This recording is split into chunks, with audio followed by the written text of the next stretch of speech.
ইতিহাসের পাতায় এমন কিছু নাম আছে যাদের গল্প শুধু গল্প নয়, একটা পুরো যুগের পরিচয়। সেই যুগ ছিল শৌর্য, বীরত্ব আর বিশ্বাসঘাতকতার। তাদের মধ্যে একজন জালালউদ্দিন মোহাম্মদ আকবর। ইতিহাস যাকে চেনে আকবর দ্য গ্রেট নামে, কিন্তু তার শুরুটা রাজকীয় ছিল না।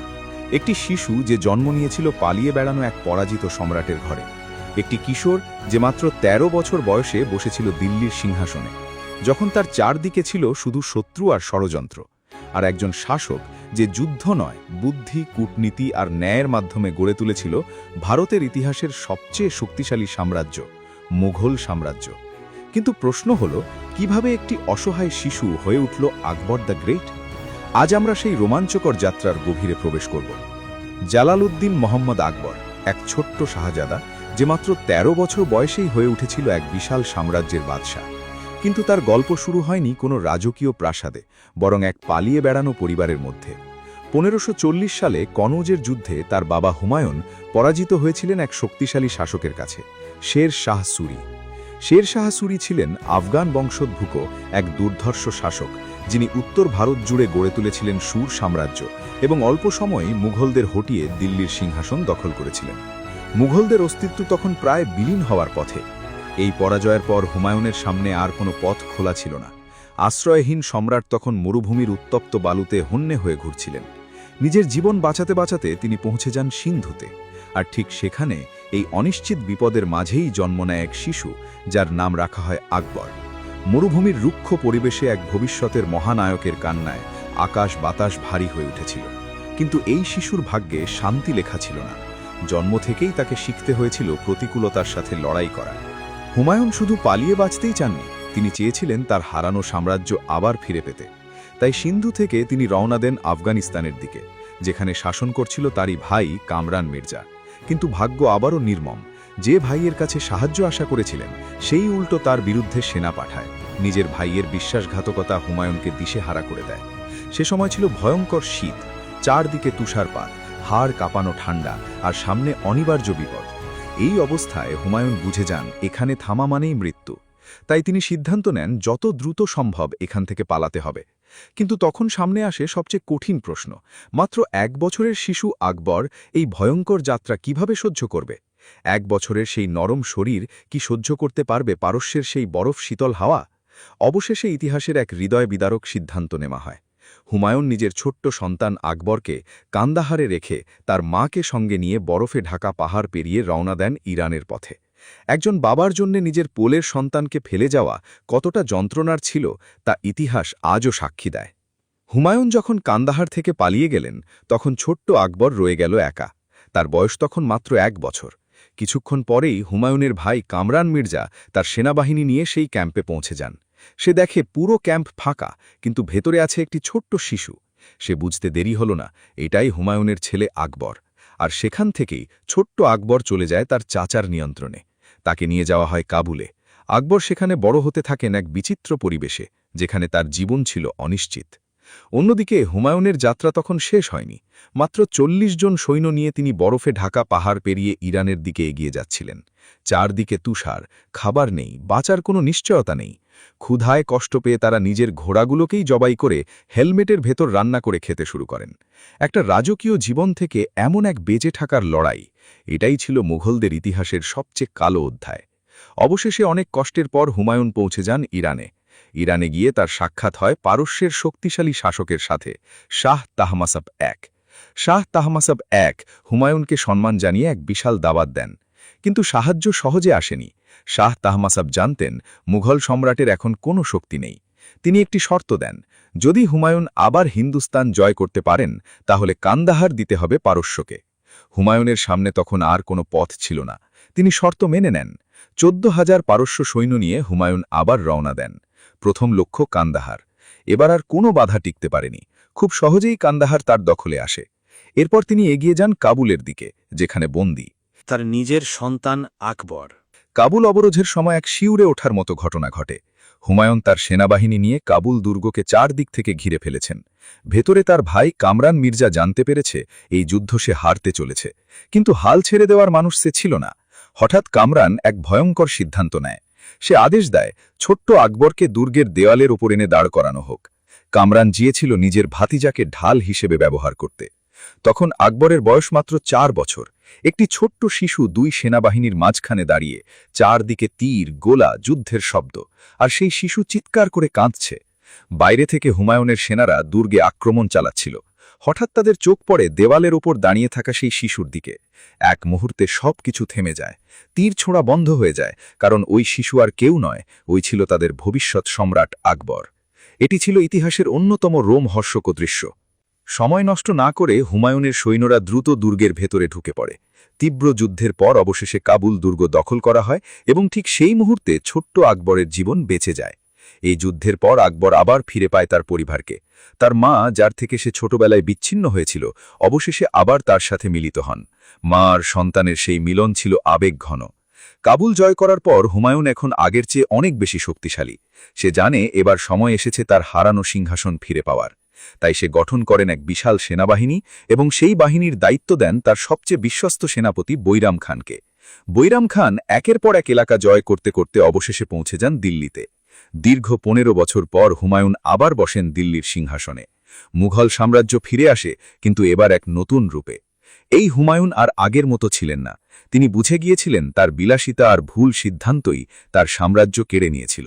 তাই এবার তিনি হয়ে ওঠেন একজন দায়িত্বশীল, ধর্মপরায়ণ শাসক। কথিত আছে, যখনই তিনি আজানের শব্দ শুনতেন, তিনি সব কাজ ছেড়ে আল্লাহর সামনে নত হয়ে যেতেন। কিন্তু ইতিহাস আবারও এক নিষ্ঠুর খেলা খেলল। একদিন আজানের শব্দ শুনে হুমায়ুন তাড়াহুড়ি করে নামাজ পড়তে যাওয়ার সময় ঠিক তখনই তিনি সিঁড়ি থেকে পা পিছলে পড়ে যান এবং সেই দুর্ঘটনাতেই তার মৃত্যু হয়। মাত্র 7 মাস, হ্যাঁ, মাত্র 7 মাসের জন্যই তিনি আবার তার সিংহাসন ফিরে পেয়েছিলেন। এই সময় বৈরাম খান এক যুদ্ধে ব্যস্ত ছিলেন। হুমায়ুনের মৃত্যুর খবর পেয়েই তিনি যুদ্ধক্ষেত্রেই এক ঐতিহাসিক সিদ্ধান্ত নেন। মাত্র 14 বছর বয়সী ছোট্ট আকবরকে মুঘল সাম্রাজ্যের নতুন বাদশাহ ঘোষণা করেন। কিন্তু আসল প্রশ্ন ছিল, একটা কিশোর কিভাবেই এত বড় সাম্রাজ্য শাসন করবে? তাই সিদ্ধান্ত হয়, যতদিন না আকবর বড় হচ্ছেন, ততদিন সাম্রাজ্য চালাবেন বৈরাম খান। আকবর তখন মাত্র 14 বছরের এক কিশোর বাদশাহ, আর পুরো সাম্রাজ্যের দায়িত্ব ছিল বৈরাম খানের হাতে। পরবর্তী 5 বছর বৈরাম খান একের পর এক শত্রুকে পরাজিত করে মুঘল সাম্রাজ্যকে করে আরও শক্তিশালী। বিশেষ করে পানিপথের দ্বিতীয় যুদ্ধে তিনি হেমুকে পরাজিত করে মুঘলদের ভিত্তি শক্ত করেন। কিন্তু সময়ের সাথে সাথে আকবর বড় হতে শুরু করলেন এবং তার জীবনে প্রভাব ফেলতে শুরু করলেন একজন গুরুত্বপূর্ণ ব্যক্তি, তার পালক মা মাহাম আঙ্গা। শৈশব থেকে আকবর তার কাছেই বড় হয়েছেন, তাই তার প্রতি বিশ্বাস ছিল অন্ধের মতো। ধীরে ধীরে মাহামাঙ্গা শুরু করেন এক নীরব খেলা। প্রতিদিন সে আকবরের কানে কানে বলতে থাকেন বৈরাম খানের বিরুদ্ধে নানা অভিযোগ, যে সে শুধু নিজের লোকদেরই সুযোগ দিচ্ছে, সে শিয়া, তাই নিজের ক্ষমতা বাড়াতে চাইছে। এই কথাগুলো আস্তে আস্তে আকবরের মনে সন্দেহ তৈরি করতে শুরু করে। ঠিক তখনই বৈরাম খান একটা বড় ভুল করে বসেন। তিনি আকবরের এক প্রিয় কর্মচারীকে ভুলবশত হত্যা করেন। এই ঘটনায় আগুনে ঘি ঢেলে দেয়। আকবর বৈরাম খানকে ডেকে পাঠান এবং শান্তভাবে বলেন, খান বাবা, এবার আপনি অবসর নিন আর হজে চলে যান। একজন বিশ্বস্ত অভিভাবক এভাবেই সরিয়ে দেওয়া হলো। আর ঠিক এখানেই মাহামাঙ্গার পরিকল্পনা সফল হয়। সাম্রাজ্যের আসল ক্ষমতা চলে যায় তার এবং তার ছেলে আদম খানের হাতে। মজার বিষয় হলো, যে অভিযোগগুলো মাহামাঙ্গা বৈরাম খানের বিরুদ্ধে করতেন, ঠিক সেই কাজগুলোই এখন তারা নিজেরাই করতে শুরু করেন। আকবর তখন শুধু নামের বাদশাহ, আর আসল ক্ষমতা অন্য কারোর হাতে। মাহামাঙ্গা এবং তার ছেলে আদম খান এখন সাম্রাজ্যের আসল ক্ষমতার মালিক। আদম খান হয়ে ওঠে অত্যন্ত ক্ষমতালোভী। সে নিজের ক্ষমতা বাড়াতে থাকে, এমনকি সাম্রাজ্যের নিয়মকানুনও মানতে চায় না। আকবর তাকে মালওয়া অভিযানে পাঠান, কিন্তু জয় পাওয়ার পর সে উল্টো নিজেই বিদ্রোহ ঘোষণা করে বসে। সে মুঘল রাজকোষ থেকে লুট করা সম্পদ লুকিয়ে ফেলে। এইবার আকবর আর চুপ করে থাকেননি। তিনি নিজেই এক বিশাল সেনাবাহিনী নিয়ে মালওয়ার দিকে রওনা দেন এবং খুব দ্রুত আদম খানকে বন্দী করে ফেলেন। কিন্তু এখানেই শেষ হয়নি। আদম খান থামেনি। সে আবারও চেষ্টা করে আকবরের বিরুদ্ধে ষড়যন্ত্র করার। এবার আকবর চূড়ান্ত সিদ্ধান্ত নেন। তিনি তার সৈন্যদের আদেশ দেন, একে প্রাসাদের সবচেয়ে উঁচু ছাদ থেকে নিচে ফেলে দাও। সৈন্যরা আদেশ পালন করে, কিন্তু সে তখন বেঁচে ছিল। আবার তাকে টেনে তোলা হয়, আবার ছাদে নিয়ে যাওয়া হয় এবং দ্বিতীয়বার নিচে ফেলে দেওয়া হয়। এবার শেষ। নিজের ছেলের মৃত্যুর খবর শুনে মাহামাঙ্গা ভেঙে পড়েন। চিৎকার, কান্না আর গভীর শোক। কিছুদিনের মধ্যেই তিনি এই দুঃখ সইতে না পেরে মারা যান এবং ঠিক এখানেই সবকিছু বদলে যায়। আকবর নিজ হাতে নিজের শত্রুদের সরিয়ে দেন এবং প্রথমবারের মতো পুরো সাম্রাজ্যের নিয়ন্ত্রণ নিজের হাতে নেন। এখন আকবরের হাতে পুরো সাম্রাজ্যের নিয়ন্ত্রণ। কিন্তু সে জানত, শুধু শক্তি দিয়ে নয়, একটা সাম্রাজ্য টিকে থাকে সঠিক সিস্টেমের উপর। তাই আকবর তৈরি করলেন এক নতুন প্রশাসনিক ও সামরিক ব্যবস্থা, মনসবদারি সিস্টেম। এই সিস্টেমে পুরো বাহিনীকে বিভিন্ন র্যাঙ্কে ভাগ করা হয়। সবচেয়ে নিচের র্যাঙ্ক একজন কমান্ডারের অধীনে মাত্র 10 জন সৈন্য, আর সবচেয়ে বড় র্যাঙ্ক 5,000 থেকে 7,000 সৈন্যের নেতৃত্ব। প্রতিটি পদ দেওয়া হতো যোগ্যতার ভিত্তিতে, কোনো সুপারিশ নয়, কোনো সম্পর্ক নয়। আকবর একটি গুরুত্বপূর্ণ সিদ্ধান্ত নেন। তিনি একজন আর্মি চিফ পদের ধারণাই বাতিল করে দেন। পুরো বাহিনীকে ছোট ছোট জেনারেলদের মধ্যে ভাগ করে দেন, যাতে কেউ একাই বেশি শক্তিশালী না হয়ে ওঠে। পুরো বাহিনীর নিয়ন্ত্রণ থাকে শুধু বাদশার হাতে। শুধু তাই নয়, আকবর চালু করেন ফেস রেজিস্ট্রেশন সিস্টেম, ঘোড়ার মার্কিং সিস্টেম। প্রতিটি সৈন্যের চেহারার বর্ণনা লিখে রাখা হতো, যাতে কেউ ভুয়া সৈন্য দেখিয়ে টাকা নিতে না পারে। আর প্রতিটি ঘোড়ার গায়ে দেওয়া হতো নির্দিষ্ট চিহ্ন, ঠিক যেমন আজকের দিনে গাড়ির নাম্বার প্লেট থাকে। আরও একটি বড় পরিবর্তন, বাহিনীর বেতন দেওয়া হতো সরাসরি রাজকোষ থেকে। কোনো জেনারেল নিজের সৈন্যকে কিনতে পারবে না, লয়্যালটি থাকবে শুধু বাদশার প্রতি। এবং জেনারেলদের বারবার বদলি করা হতো, যাতে তারা কোনো একটি অঞ্চলে নিজের ক্ষমতার ঘাঁটি গড়ে তুলতে না পারে। আকবরের বাহিনী ছিল আলাদা। এখানে জায়গা ছিল সব ধর্মের মানুষের, সব জাতের মানুষের, সব শ্রেণীর মানুষের। কারণ আকবর জানত, একটি সাম্রাজ্য তখনই শক্তিশালী হয় যখন সবাই নিজেকে তার অংশ মনে করে। এই সিস্টেমগুলোই মুঘল সাম্রাজ্যকে করে তোলে এক অপ্রতিরোধ্য শক্তি, এমন এক শক্তি যা পরবর্তী 200 বছর ধরে শাসন করবে ভারতবর্ষ।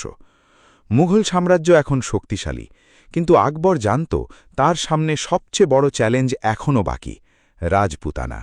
রাজপুতরা ছিল ভীষণ সাহসী যোদ্ধা। তারা কখনো সহজে আত্মসমর্পণ করত না। যখন তারা বুঝে যেত তারা হারতে চলেছে, তখন তাদের নারীরা করত জহর, নিজেদের সম্মান বাঁচাতে একসাথে আগুনে ঝাঁপ দিত।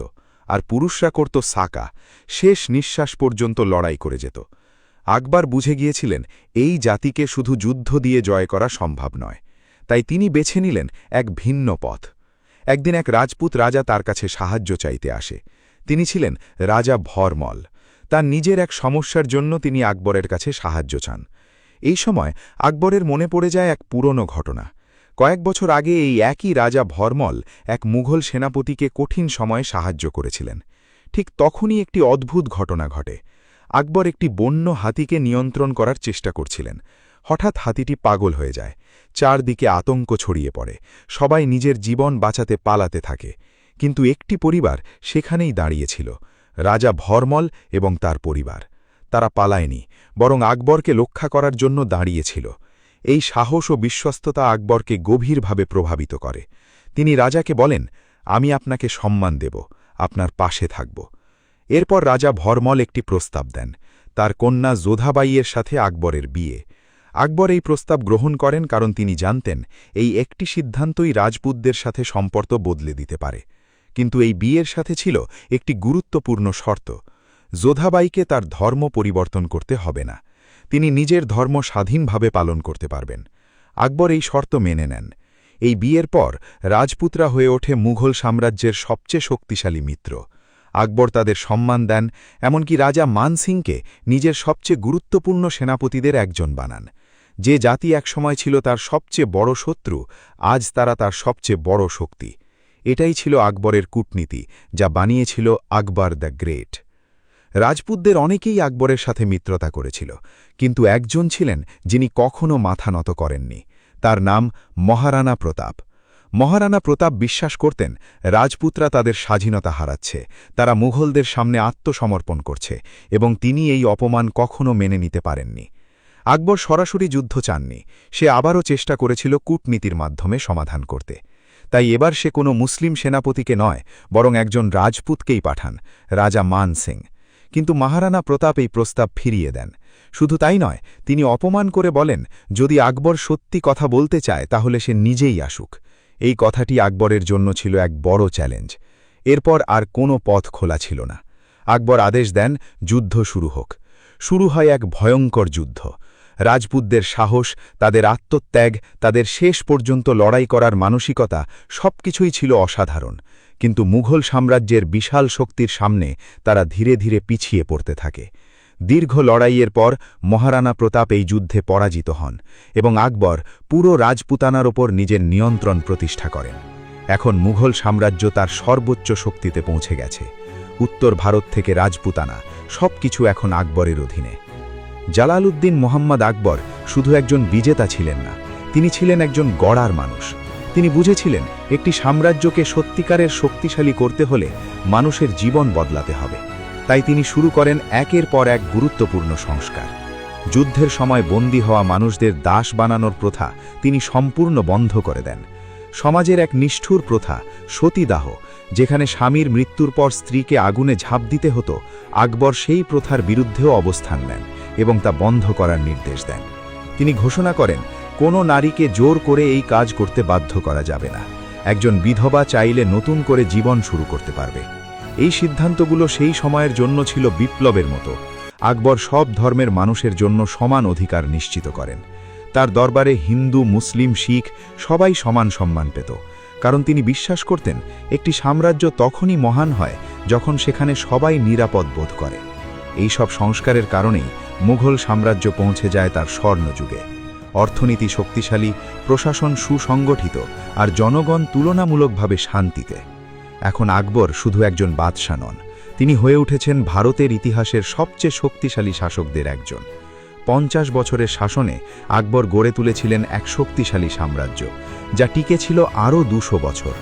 এক ছোট্ট শিশুর গল্প যে হয়ে উঠেছিল আকবর দ্য গ্রেট। তার জীবন আমাদের শেখায়, জন্ম যেখানেই হোক না কেন, ধৈর্য, বুদ্ধি আর ন্যায়ের মাধ্যমে পৃথিবীর যে কোনো কঠিন সিংহাসন জয় করা সম্ভব।